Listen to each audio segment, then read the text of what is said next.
Our model that we named GH2ABM frames the hydrogen value chain as a complex adaptive system rather than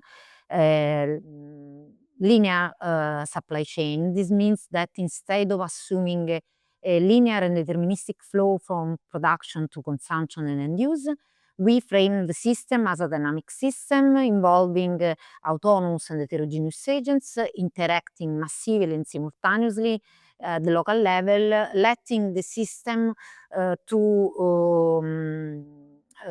produce the emergence of collective behaviors, collective patterns, general mechanisms at the aggregate level that are different from the sum and the linear combination of the behaviors of the single and individual agents. The agents are autonomous in the sense that there is not a central controller in the system, and they are heterogeneous because belong to different classes, they have different roles, and mainly they have specific individual preferences, objectives, and aims. The model follows a stage gate approach. So these agents interact following this kind of sequence between phases of interaction and gate in which they and the system altogether are evaluated. Main agents in the model are farmers located in Brazil, cultivating sugarcane, first transporters that transfer this sugarcane from farmers to biorefineries located in Brazil that produce white and brown sugar, bioelectricity and bioethanol. A portion of this bioethanol, according to the exportation proportions, is transferred to Europe. In particular, we focus on Spain, where other agents named second production plants use the GH2 technology to produce green hydrogen along with a high value chemical. We have considered the possibility to produce acetaldehyde or acetal or acetic acid.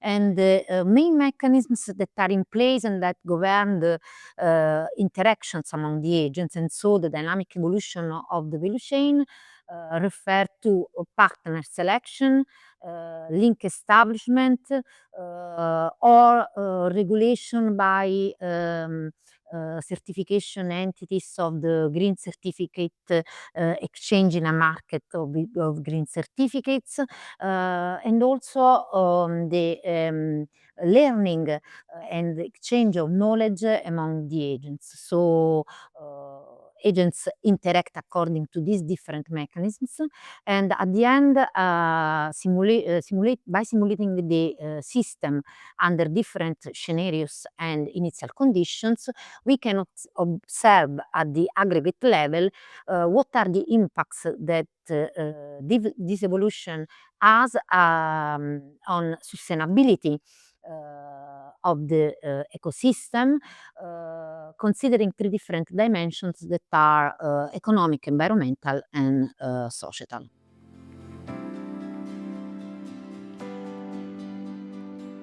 The co-production, along with the green hydrogen, of high value chemicals, we considered different scenarios of co-production like acetic acid or acetal or acetaldehyde, is very important for the modeling purposes, not only because it is a requisite of the project, okay, but also because our simulation of the model show that choosing a co-product scenario instead of another on another one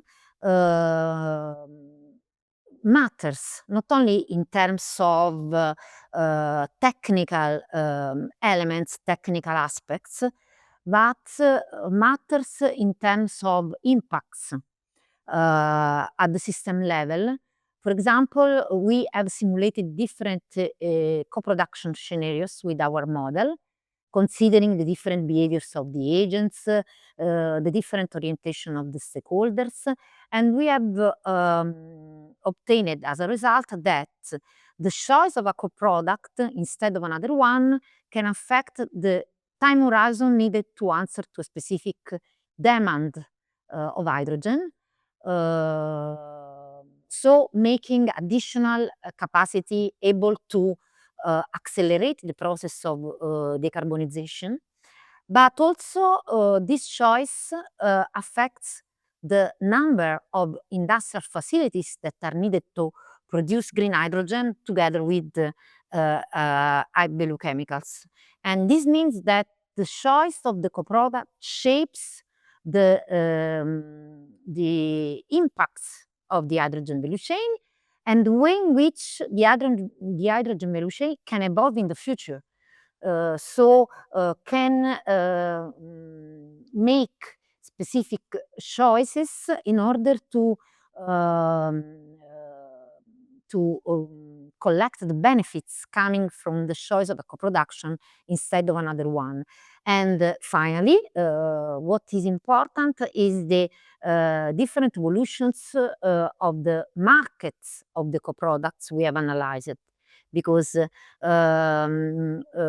co-producing a co-product as a high value chemicals like acetaldehyde or acetic acid means also having benefits in terms of opening or benefiting from other markets due to the lot of applications that, for example, acetic acid or acetaldehyde have in different industrial sectors.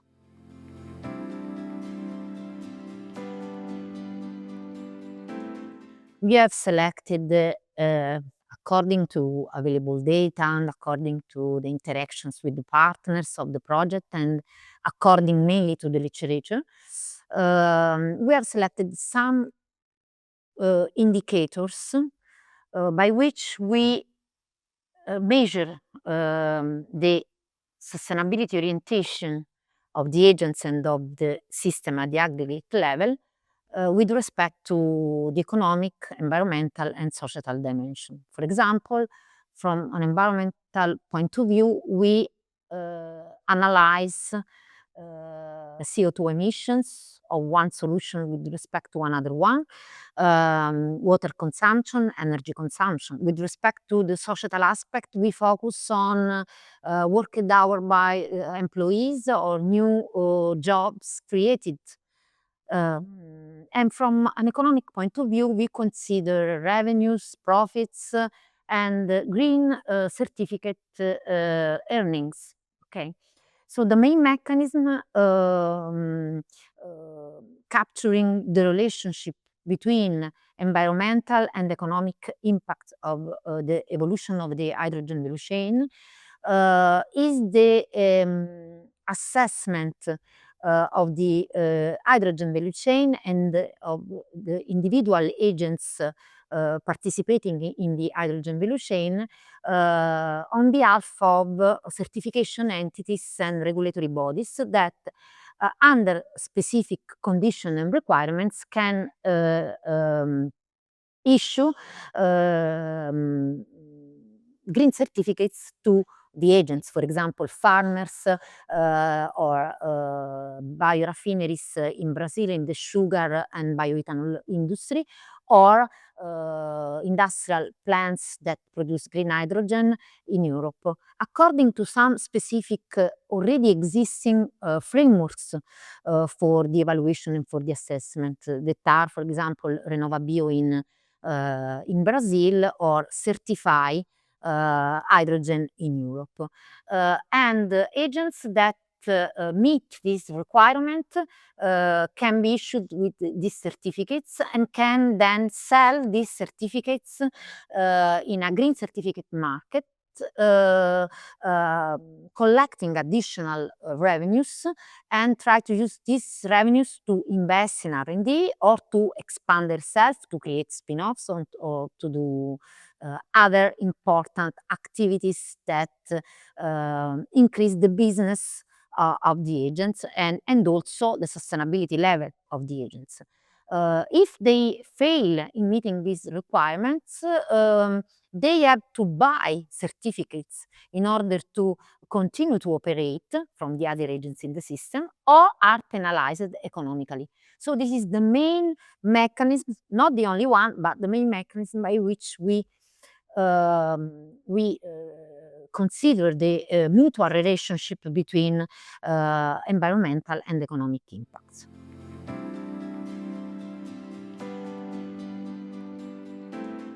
Trying to simulate